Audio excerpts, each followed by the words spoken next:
c'est Elune ASMR, j'espère que tu vas bien. Alors, je sais pas quoi vous dire. En tout cas, encore merci beaucoup. J'ai l'impression qu'à chaque fois que je fais des vidéos, je vous dis merci. Mais à l'heure où je filme cette vidéo, vous êtes plus de 800. C'est juste incroyable. Merci beaucoup. Donc je pense que ma chaîne ASMR va peut-être prendre un virage un peu podcast et pas, comment dire, ASMR trop classique. C'est pour ça que vous voyez plus trop de courses non plus sur ma chaîne. Voilà. Je sais pas trop. Là, à l'heure où je tourne la vidéo, je vous dis ça. Mais s'il le faut, dans 2 semaines, je vais changer d'avis. Mais comme j'ai adoré filmer la vidéo sur l'amour, etc., je me dis que juste poser et parler devant son micro, c'est ce que j'aime faire le plus. Mon déclencheur préféré dans les ASMR, c'est le chuchotement. Et voilà. Donc je pense que on va s'orienter comme ça. Voilà. En tout cas, je vous laisse avec la suite de la vidéo. Alors, aujourd'hui, on se retrouve pour une vidéo où on va parler de la vie étudiante et des études, en fait, l'après-lycée. Je sais que c'est à peine les vacances scolaires pour certains d'entre vous. Ça a commencé le vendredi 5 juillet. Donc là, à l'heure où je filme la vidéo, ça fait une semaine que vous êtes en vacances. Mais c'est une vidéo sur laquelle j'aurais bien aimé tomber quand moi-même j'étais diplômée du bac. Donc on va faire un petit peu, on va dérouler la pellicule à l'envers et je vais vraiment vous parler de mon expérience de la vie étudiante parce qu'aujourd'hui ça fait 1 an et demi que je ne suis plus étudiante, mais j'ai un bac plus 2, mais j'ai passé 4 ans en tant qu'étudiante dans une situation étudiante. Voilà, donc on va parler de tout ça. Ça va être beaucoup moins philosophique. Là c'est des expériences brutes, etc. Mais je me dis que s'il le faut, ça pourra vous aider à déstresser, à prendre les choses plus tranquillement et se dire qu'on a le droit à l'erreur. Je pense que ça va être le maître mot de cette vidéo. C'est on a le droit de se tromper et en fait on se trompe pas tant que ça. Voilà. Du coup, pour vous refaire un petit récap de ma vie, cette chaîne va se tourner très personnellement, vous allez vraiment connaître ma vie. Moi, du coup, j'ai été diplômée du bac en 2019. 2019, c'était la 2e année de Parcoursup. Du coup, j'étais sur Parcoursup, mais je sais qu'il a changé depuis. J'ai fait un bac littéraire, ça n'existe plus non plus. Et je ne savais pas quoi faire, vraiment. J'étais une bonne élève, donc on m'a dit va en prépa, va en prépa. Vraiment à la rencontre parents-prof et au conseil de classe. En plus, j'étais déléguée. Et du coup, on m'a conseillé absolument la prépa littéraire. On m'a dit si t'as le niveau, Eva, accroche-toi, pars en prépa littéraire. Comme ça, après, tu feras des grandes études. Sauf que j'en pouvais déjà plus du système scolaire. Ça commençait à se gâter. Enfin, j'ai commencé à en avoir vraiment un peu la claque à partir de la première. Alors que j'aimais beaucoup l'école, etc. J'ai adoré la L, c'était vraiment très très bien. Mais j'en avais marre d'être assise devant un professeur qui parlait en fait, c'est pas contre eux, mais qui tous les sons dit la même chose. Et quand vous êtes 35 dans une classe, il n'y a pas matière à avoir un enseignement rapproché, etc. Du coup, on pose pas de questions. Moi, j'allais pas chercher plus loin que mes cours parce que je rentrais chez moi, j'étais genre placée de la life. Voilà.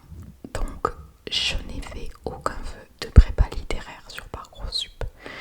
Je me suis dit, bon, écoute, Eva, tente la fac. Donc, j'avais mis plusieurs vœux.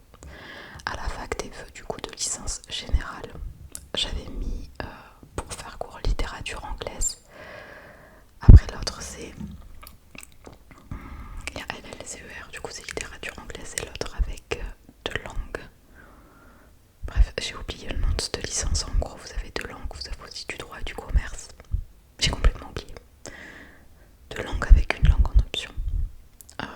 Voilà, j'avais mis ça, j'avais mis psycho. J'avais mis une licence de droit aussi, enfin voilà, j'avais mis en fait des licences. J'avais mis aussi sciences du langage.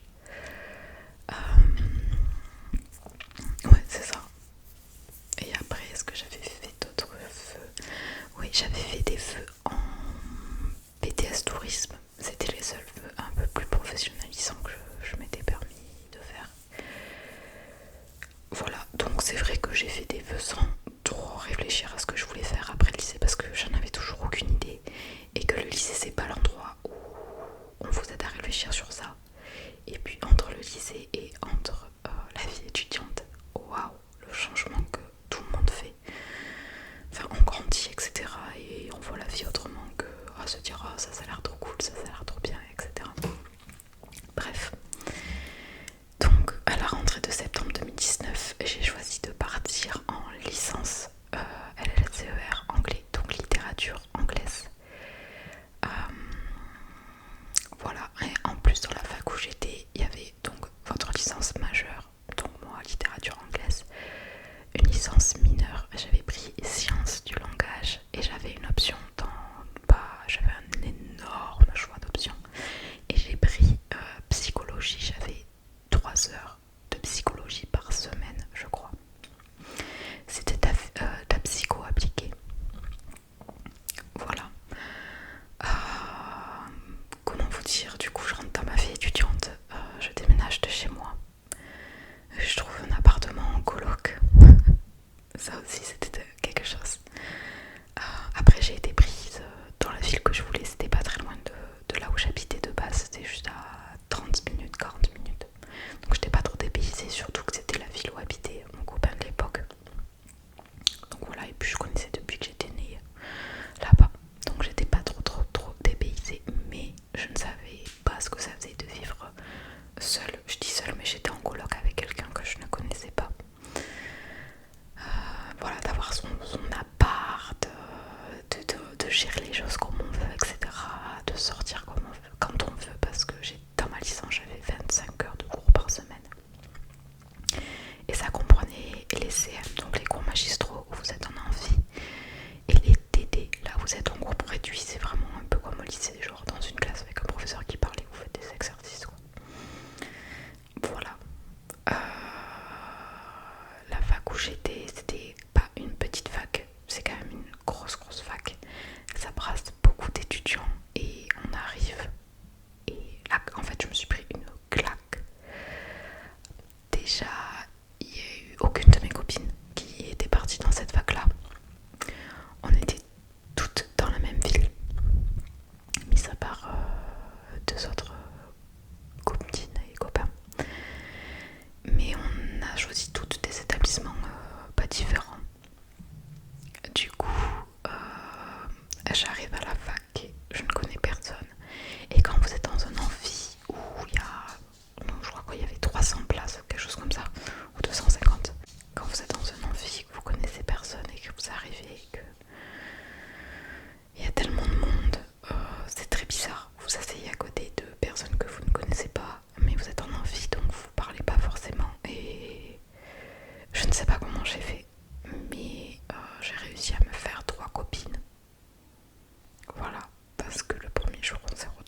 j'ai commencé à beaucoup sécher les CM, donc les cours magistraux. Pourquoi? Parce que j'avais déjà tous les diapos sur le drive de la fac. Que de en amphi, on n'entendait pas grand chose. Et de droit, que le prof dit exactement la même chose qui est marqué sur les diapos. Donc je me suis dit hop, je vais pas aller me faire chier, je vais aller que en TD. Et c'est ce que j'ai fait. J'ai commencé à faire ça super tôt, au retour des vacances de la Toussaint. Donc j'avais passé un mois en cours où j'allais à tous les cours. Et après je me suis dit non, ce n'est pas pour moi. Donc je suis allée qu'en TD. Et là, après je me suis dit oh, je me fais trop chier dans ma licence. C'est pas du tout ce que j'aime. Les seuls cours que j'aimais c'était les cours de sciences du langage. Parce qu'on avait fait tout ce qui était communication animale, etc. Donc c'était trop bien. Et j'aimais un cours, le cours de littérature anglaise. Voilà, parce que la prof était cool. Donc en fait, ne pas aller au CM m'a complètement démotivée, totalement. Genre après j'ai commencé à aller de moins en moins au TD, mais j'étais boursière. Donc j'ai quand même été assidue. Et avant les vacances de décembre, je décide d'arrêter ma licence, mais de faire une césure pour me donner le temps de réfléchir à est-ce que je la reprends l'année prochaine et je me motive à fond parce que là c'était un choc par rapport au lycée. Je trouve la transition lycée, licence générale très compliquée. Vraiment, il faut une extrême autonomie, une extrême motivation. Il faut vraiment être passionné. Ne prenez pas un feu juste par défaut parce que de toute façon vous allez l'arrêter. Après vous pouvez le prendre. Ça sert vraiment de leçon. Moi ça m'a vraiment servi après en fait de me dire que c'est ok d'arrêter, c'est ok de changer d'orientation et ce n'est pas une année perdue. Vraiment pas, je vous le dis. Parce que moi je l'ai vécu comme ça et je sais que autour de moi j'ai eu des copines qui se sont réorientées, qui ont redoublé, etc. Mais ce n'est pas une année perdue, vraiment pas. Voilà. Donc je décide de faire une césure pour le deuxième semestre. Je passe quand même mes partiels du premier semestre. J'ai mon premier semestre à 11, je crois. Donc ça va. Moi qui suis très peu allée en cours, ça va. Surtout qu'il y a eu un examen que j'ai rendu blanc. Donc ça m'a fait beaucoup chuter la moyenne. Mais je savais que ma césure était acceptée au retour des vacances de Noël. Voilà. C'était une période très compliquée parce que je ne savais absolument pas vers quoi me tourner. Et c'est pour ça que j'ai fait une césure. Parce que quand vous êtes en césure, la faculté vous permet de faire des stages. Et du coup, il vous chapeaute. Il y a des conventions de stage. Et moi, je leur ai dit, ok, je fais une année de césure. Je veux faire beaucoup de stages dans plein de milieux différents. Ils m'ont dit, ok, bah écoutez, trouvez. Et quand vous avez les conventions, vous nous les envoyez, etc. C'est ce qui s'est passé. Donc là on est fin janvier, début février 2020. Retenez bien cette date, 2020. Je ne savais pas quoi faire, donc j'ai essayé de penser à mes passions que j'avais depuis toujours. Et il y a une passion qui est toujours là et qui l'est encore, c'était les animaux. Quand j'étais petite, mon rêve c'était d'être vétérinaire. J'ai commencé en première par une première S et je me suis réorientée en novembre pour aller en première L parce que en fait là c'était pas du tout ce que j'aimais et j'avais fait une semaine un peu d'insertion en L et j'avais kiffé, c'était genre trop bien. Du coup j'avais dit ok, tant pis, je vais partir en L parce que c'est vraiment ce qui me passionne et ça a été le cas. Voilà. Donc je décide de faire des stages en clinique vétérinaire en tant qu'assistante vétérinaire. De base j'avais un mois de stage prévu, donc ça a commencé fin février jusque normalement fin mars 2020. C'était dans 4 cliniques différentes. Je faisais une semaine de stage dans chaque clinique, comme ça je voyais différentes pratiques, différentes clientèles, etc. Différents animaux, parce qu'il y avait une clinique qui faisait les NAC, donc les nouveaux animaux de compagnie avec les reptiles, les rongeurs, etc.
je voulais un métier mieux payé et moins précaire que assistante vétérinaire.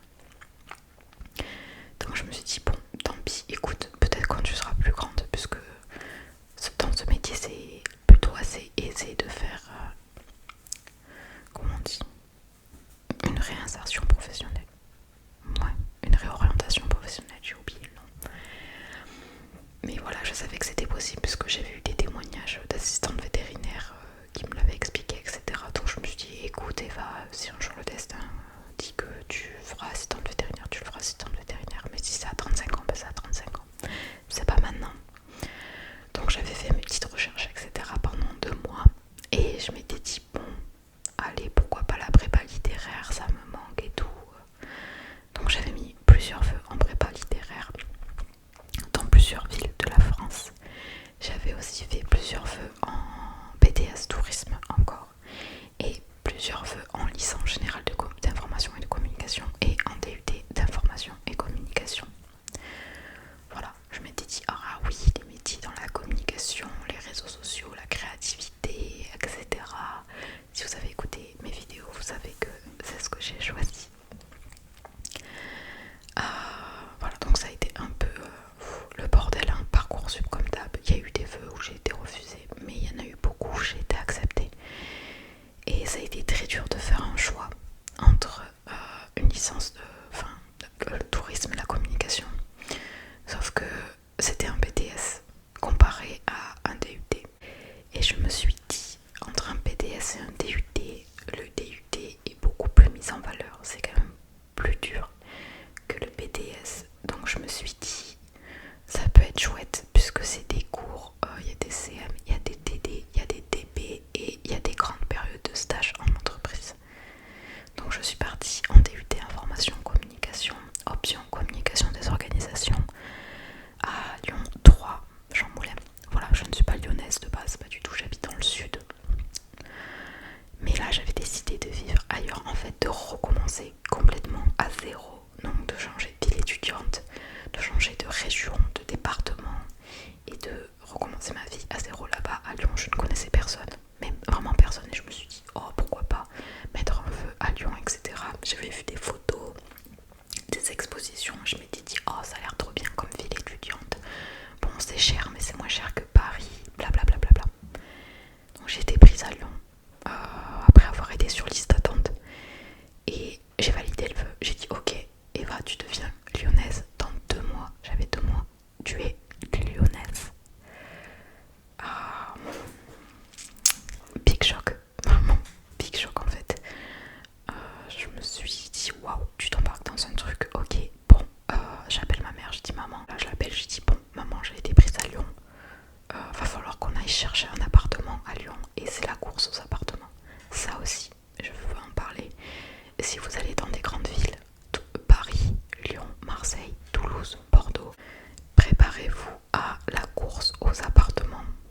C'est juste horrible, horrible, cette période est très stressante. Mais vous inquiétez pas, vous allez trouver, je vous jure que vous allez trouver. Ne vous précipitez pas trop. Si vous voyez que l'appartement, il y a des signes d'insalubrité, très très mauvais bail, ne vous dites pas oh mon dieu mais je vais pas trouver. Vous allez trouver, je vous jure. Donc voilà, donc je me suis inscrite à Lyon. Je suis partie en juillet pendant 3 jours. On n'a pas arrêté avec ma mère de faire des visites d'appartements du matin au soir, hein, vraiment.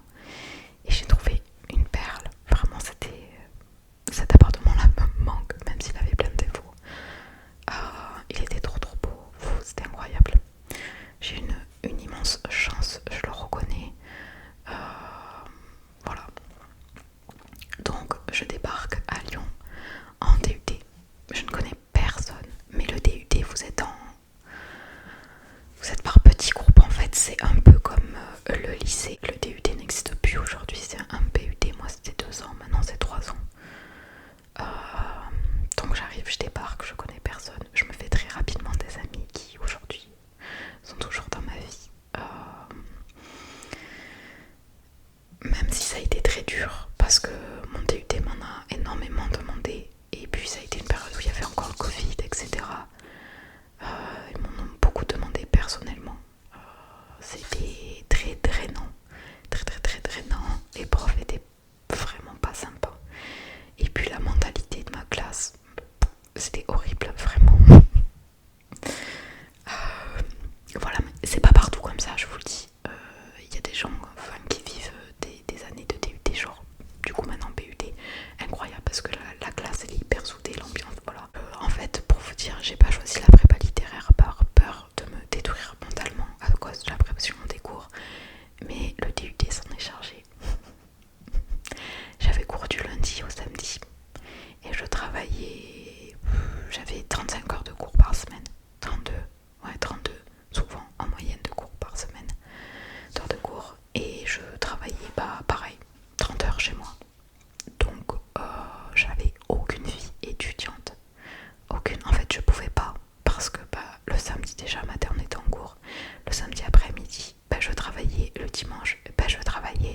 et c'est ça qui aide.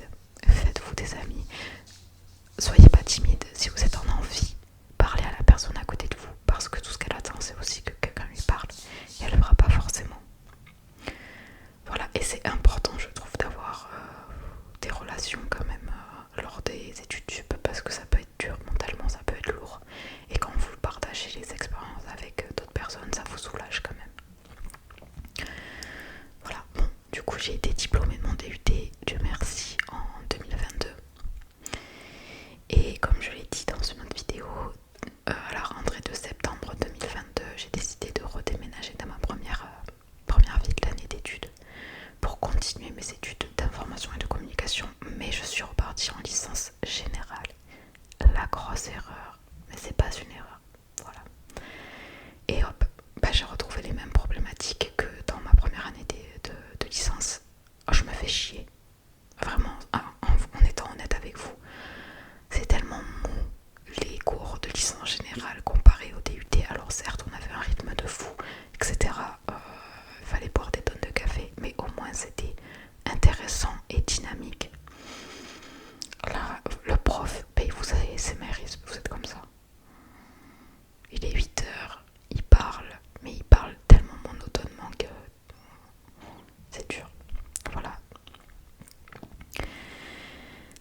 Donc, je fais face à mon deuxième échec estudiantin. Mon premier, j'appelle ça échec parce qu'à cette époque-là, je considérais comme un échec. Mon premier échec, ça a été l'abandon de ma licence d'anglais.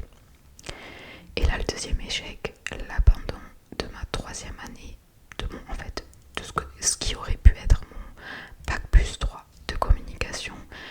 Là, j'ai pas fait d'année de césure, j'ai dit stop, je me casse. On était en novembre. En fait, je peux pas, j'y arrive pas à être en général. Je me fais tellement chier que je viens pas en cours, j'étudie pas, je rentre chez moi, voilà. Aussi, du coup, dans cette année-là de 2022, j'avais un job étudiant à côté de ma licence. Bon, ce job étudiant a vraiment sauvé ma santé mentale, c'était incroyable. J'en ai que des bons souvenirs. Ça a duré 4 mois. Après, du coup, comme j'ai arrêté la fac, j'ai pas gardé mon job étudiant et puis de toute façon mon contrat s'arrêtait. Mais voilà, donc deuxième échec d'encore abandonner la faculté et de toujours pas savoir ce que je voulais faire en fait. Parce que la communication, ouais, mes stages, j'étais en mode j'ai fait du bénévolat aussi. J'ai eu plusieurs expériences professionnelles lors de mon DUT et les métiers que j'ai pu visiter un peu, je me suis dit bof. Et moi de base je voulais partir en com pour faire du journalisme, chose qui ne s'est jamais réalisée. J'ai passé des concours de journalisme, du coup l'année 2022, 2021, 2022, je les ai pas eu, je me suis vraiment rétamé la gueule. Donc c'est pour ça aussi que je suis partie en troisième année de communication. C'est parce que journalisme ça s'est effondré, je me suis dit bon tant pis, je réessayerai l'année prochaine. Je vais encore plus m'appliquer, encore plus travailler la chose. Bon, spoiler, j'ai pas repassé les concours l'année d'après, je les ai tombés. Déjà parce que du coup j'ai arrêté ma licence en novembre 2022 et je suis partie faire un service civique de janvier 2023 à août 2023. Service civique dans les animaux, voilà, j'étais soigneuse animalière. Donc j'ai encore remis en question ce que je voulais faire, mes études. Est-ce que du coup j'ai vraiment envie de travailler avec les animaux? Oui, j'ai vraiment envie. Ça fait quand même 6 mois que je suis soigneuse animalier et franchement, même si c'est très dur, j'aime être au contact des animaux, de pouvoir les soigner et puis leur redonner une deuxième chance. Donc je me suis dit écoute Eva, c'est un signe du destin, il faut vraiment que tu fasses la formation d'assistante vétérinaire. Ok, tant pis pour la com, de toute façon j'ai pas tant aimé que ça. Ce qui était bien c'est que c'était quand même assez général. Et je me suis dit bon, pendant ton service civique tu vas rechercher pour faire une formation d'assistante vétérinaire qui soit reconnue et diplômante. Du coup j'en avais trouvé une, c'est avec le GIPSA, c'est en CFA, c'est une alternance.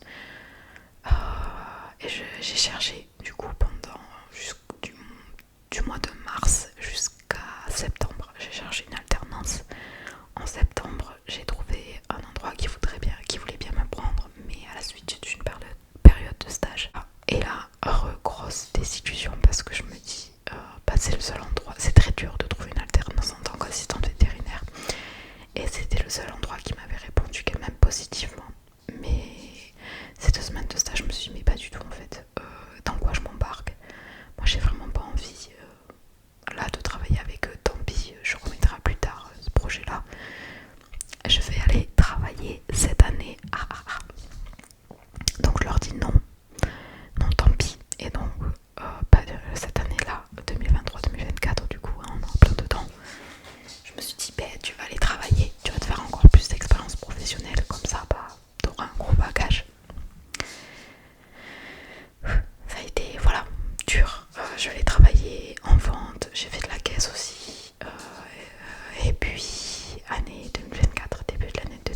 base, je me suis dit, et bah si un jour tu dois reprendre la communication, c'est soit pour une association, soit pour une marque qui te tient très très à cœur.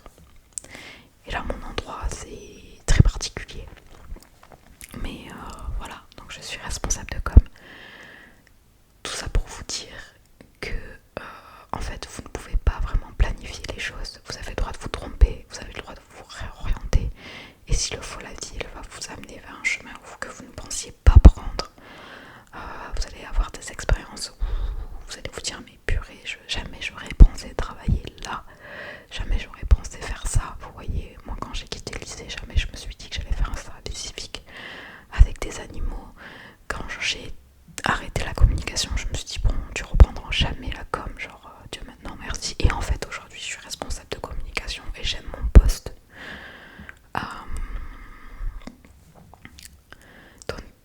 Donc donnez-vous le droit à l'erreur entre guillemets. Il n'y a pas de bon ou de mauvais chemin, il n'y a pas de mauvais choix. Si jamais l'année prochaine vous arrêtez les études, c'est pas grave, donnez-vous le temps de réfléchir, d'explorer ce que vous aimez. Je pense qu'on est une génération qui, franchement, qui saura faire les choses pour elle-même.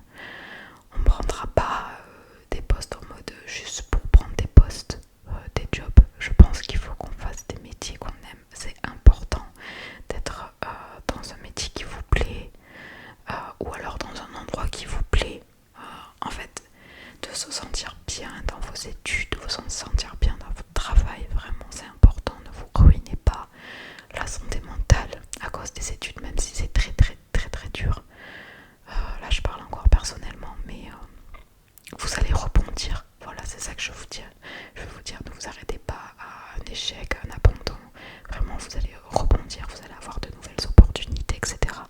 Et puis, il faut se laisser le temps d'accepter que ça n'a pas filé tout droit. Voilà, il y a des gens qui rentrent en L1 et qui filent tout droit jusqu'au master. Et puis, il y a des gens qui prennent mille et un chemins et qui arrivent quand même au bout de là où ils voulaient aller. Chacun a un parcours différent, chacun met son propre temps pour arriver jusqu'à la fin. Et c'est ça qu'il faut accepter. Vous voyez, autour de moi, mes copines elles continuent en master, beaucoup. Et moi je me suis arrêtée en bac plus 2. Et c'est comme ça, c'est parce que c'est la vie. Moi j'ai décidé de m'arrêter en bac plus 2. Il y en a qui se sont arrêtés en bac plus 3. Il y en a qui vont aller jusqu'au bac plus 5. Même peut-être jusqu'en thèse. Ben, c'est pas grave, je me dis pas oh purée, toi t'es pas allé jusqu'à là. Non, on fait chacun comme on veut. Et on fait ce dont on a envie. Ne vous dites pas je fais des études pour faire des études. Si ce que vous aimez c'est cliché ce que je vais dire, mais c'est le bâtiment, ne vous dites pas je vais faire une licence de droit parce que c'est quand même bien d'avoir un diplôme. Non, foncez en fait, allez-y, vraiment. Et vous avez les capacités, ne doutez pas de vous, ne vous laissez pas ne laissez pas les professeurs vous dire que vous n'avez pas les capacités. Vous les avez, vraiment vous les avez, et ça va bien se passer, vraiment.